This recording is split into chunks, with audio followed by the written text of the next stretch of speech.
j'espère que vous allez bien. Aujourd'hui on se retrouve pour un tuto make-up, comment se faire un teint parfait. Donc je vais vous expliquer les méthodes du contouring et du baking. Alors qu'est-ce que c'est que le baking? Ça nous vient bien entendu des États-Unis et c'est une méthode ancestrale chez eux. Bien sûr on est toujours en retard en France. Donc ça veut dire, baking veut dire cuire. C'est-à-dire que cette méthode est notamment utilisée dans le milieu du spectacle et de la danse, que ce soit pour les drag queens ou les danseurs. Vraiment, quand on danse et qu'on est sous le feu des projecteurs, on transpire énormément. Et vraiment, cette technique va venir figer le maquillage pour éviter tout simplement qu'il ne coule. Et ça met bien évidemment aussi vos traits en valeur, puisqu'on va utiliser la méthode du contouring juste avant. On peut dissocier ces deux techniques, c'est-à-dire vous pouvez faire très bien le contouring pour tous les jours ou pour une soirée et ne pas faire le baking parce que c'est quand même une méthode qui assèche énormément la peau. Donc pour le baking les filles, hydratez-vous bien la peau avant ainsi que le contour des yeux car on va énormément poudrer le visage et il faut vraiment que votre peau soit bien hydratée sinon elle va être toute sèche, ça va marquer les ridules, ça va pas être joli du tout. Et je déconseille cette technique pour les peaux sèches à déshydrater parce que ça va vraiment vous assécher la peau et ça va pas être bon pour vous. Donc vraiment, c'est une technique qui ira plus aux peaux grasses ou mixtes. J'espère que cette méthode vous plaira. Au niveau du matériel, comme d'habitude, je vous mettrai toutes les références en barre d'infos. Je vous montrerai également les produits. Pour le baking, on va exclusivement se servir d'un beauty blender et également d'un kabuki. Donc je vous conseille le kabuki de LF, franchement il est top, il n'est pas cher et ça fait très longtemps que je l'ai, les poils sont très doux, il ne perd pas ses poils, donc vraiment c'est un très bon rapport qualité-prix, il est bien gros, vous voyez, pour bien englober tout le visage, donc vraiment si vous n'avez pas de kabuki, je vous recommande vraiment celui de LF. Je vous mettrai tout ça bien sûr en barre d'infos. J'ai préalablement préparé mon teint avec mon fond de teint MAC, le Studio Fix Plus, que j'ai appliqué au Beauty Blender. Je prends ensuite mon anti-cerne, l'effaceur yeux Instant Âge de Je mets Maybelline, qui est top pour un anti-cerne de grande surface. Les filles, vraiment, je vous le recommande. Vous voyez, il est très couvrant, il donne une très bonne luminosité. Je commence donc mon contouring par faire un triangle sous mes yeux. Le front, l'arête du nez, l'arc de Cupidon, mon menton et je viens éclairer également le bas de mon visage.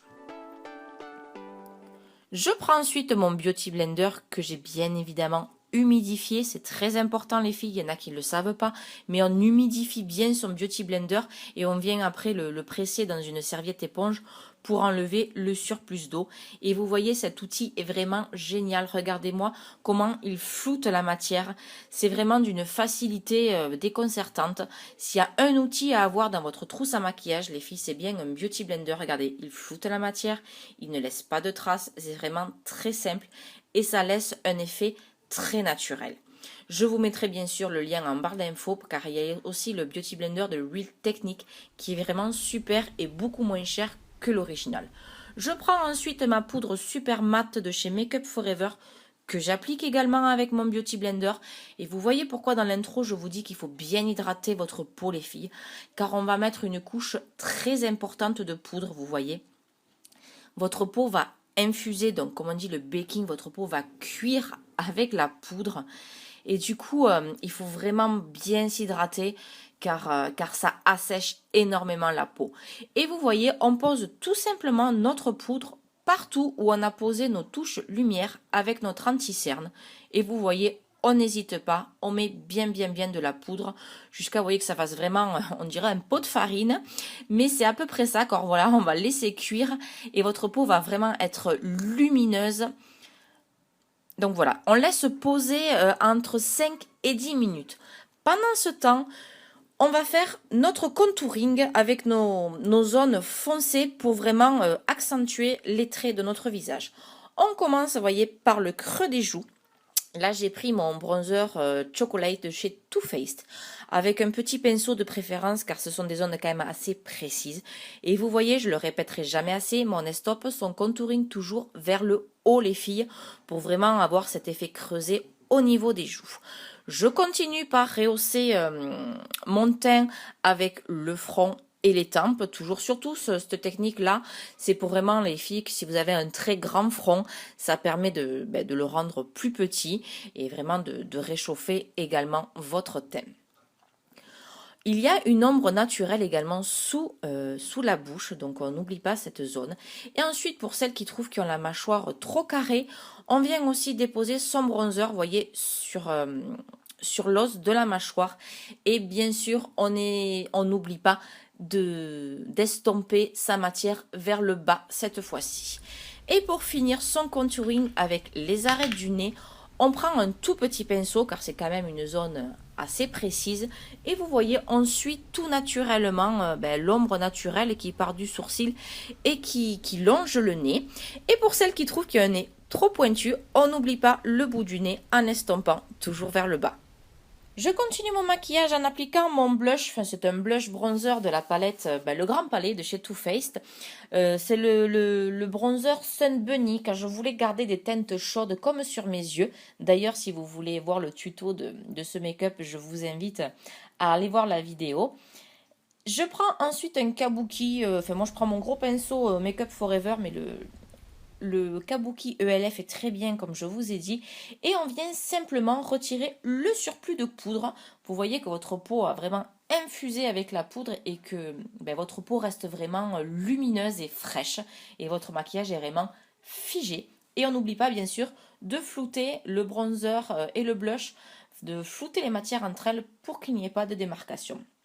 On continue avec l'highlighter Flush, toujours du Grand Palais. J'ai vraiment fait ce tuto avec une seule palette.